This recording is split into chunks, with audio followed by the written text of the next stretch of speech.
Yo, what's up guys? Welcome back to the channel. In today's video, we're going to talk about how freelancers can use Trim for money management. Freelancers, Trim is your secret weapon for managing unpredictable income.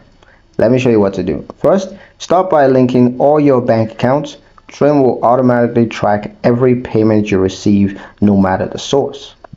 Use the income versus expenses view to see exactly how much you're really keeping each month. You can also set up budgets to control your spendings across categories like software, supplies, or meals. Trim also helps you to track recurring business expenses like subscriptions or advertising.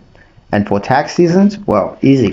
Use Trim spending reports to organize write-offs and simplify your filings.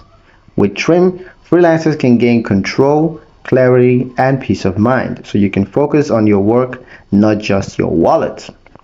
That's pretty much it for the video, guys. Hope you liked it. Hope you found the information here useful enough. If you did, like the video, subscribe to the channel, and don't forget to ring that notification bell so you never miss another video in the future.